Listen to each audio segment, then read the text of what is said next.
No. No kids, no kids, no kids. Well, no, I do. I have one kid. Wait, huh? He's Wait. 10.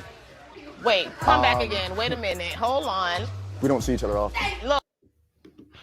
Hey guys, and welcome to Little Blackbird 91. We're talking to you guys about Ready to Love. Yes, Ready to Love is back with a bang, and so we are breaking down separate issues that happened within the episode. We're talking about Devin is a liar. Yes, because he lied that he had a kid. He first said he didn't have a child, and then we found out you do actually have a kid. So yeah, we're going to call Devin is a liar on this one. But let's break it all the way down because I think that's really important.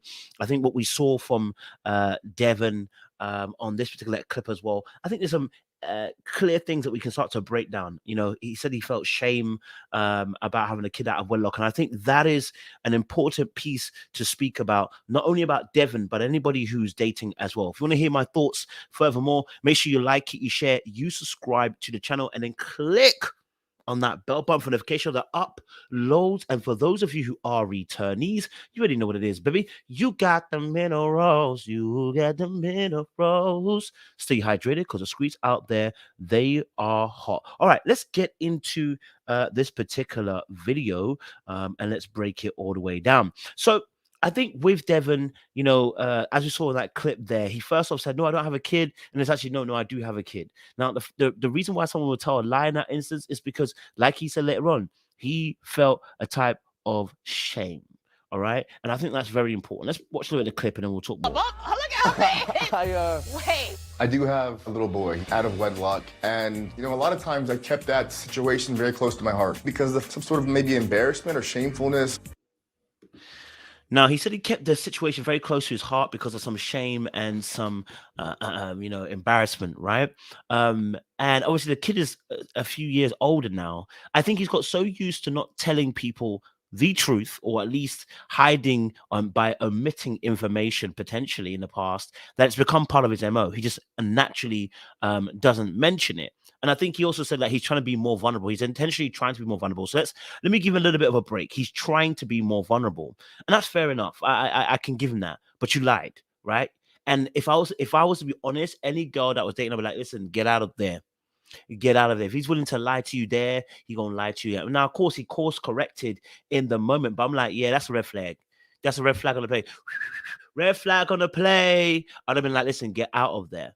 But he's on a dating show. So, you know, I think with this instance, it really speaks deeply to how much emotion is behind the shame, right? And how powerful shame can be. We see this biblically. Adam and Eve hid themselves from God because they felt what? Shame. So there's in that moment when God asked Adam, Wagwan, okay, my brother was doing all sorts of higgy the hags, yeah, talking all sorts of you know what I'm saying? Did all sorts of in his mind and then lied to God. So we can see how clear shame, if you feel shame and you're dating, you're going to be a problem because you're going to hide things. You're not going to be vulnerable. You're going to lie. You're going to be omitting. You're going to be pretending you're something that you're not really. And so I think this is a really important lesson for anybody dating. Shame should not be attached to the way you're dealing in relationships. Of course, things happen. And yes, things can be embarrassing. Yes, things can make us look bad, but you got to own it so that you can walk freely in your truth as well. Had he owned it, he would have never had to lie then. He would have said, listen, hey, look, do you know what? Can I be honest with you? I had a child out of wedlock. You know, the baby mother had this one night stand. And you know what? I'm having trouble seeing my child at the moment. And, you know, it's a difficult situation right now. The truth of the matter is, it sounds like, and I don't want to be too harsh, but I'm going to be harsh. It sounds like he don't really want to have that. He didn't want, of course, he didn't want the kid. And it sounds like he doesn't want to see the kid. He doesn't really want to be this kid. That's what it sounds like. That's what it sounds like. He may be different, but that's what it sounds like immediately. And on that note, that's a red flag on the play.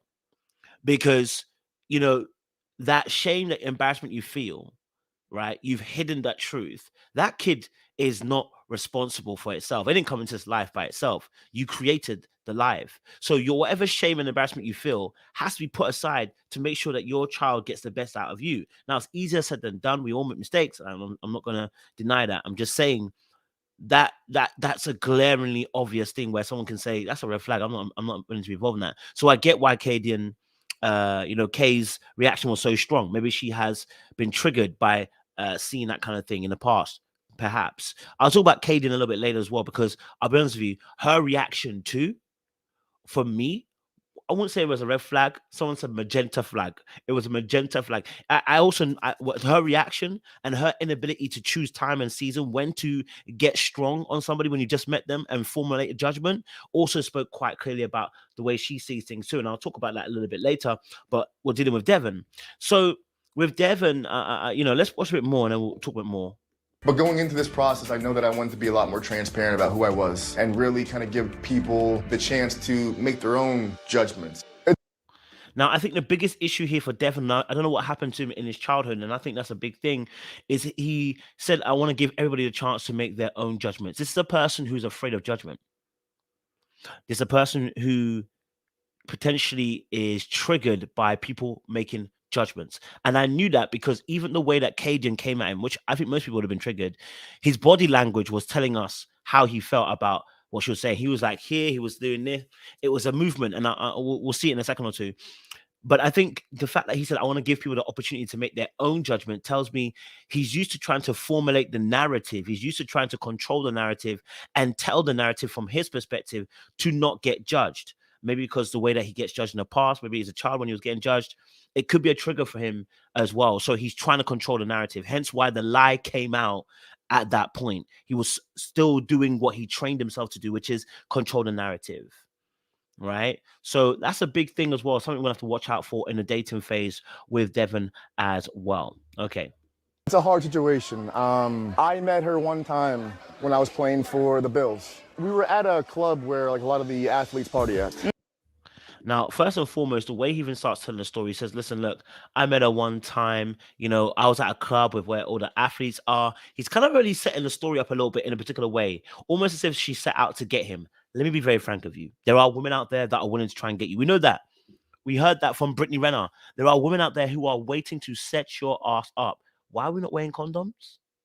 What, are we allergic to condoms? What's going on, guys?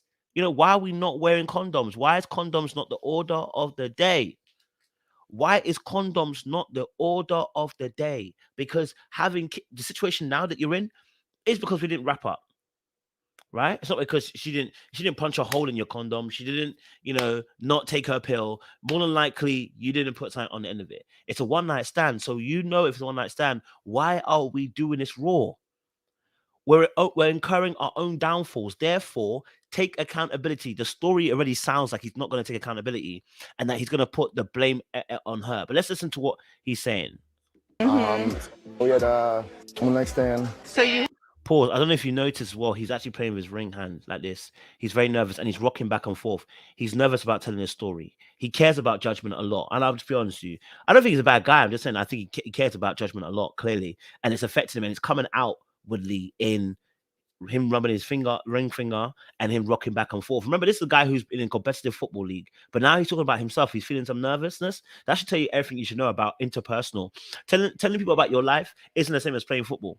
The confidence you have to play sports isn't the same one you need in you dealing with people and feeling like you might be judged. Let's play. hooked up. I feel like not all single moms have the best interest, My conversation about my son was something that I was proud of because I felt like it was a good time and place. Two things here. He said, obviously, not all single mums have the best interest for their children. And you know what? He's right.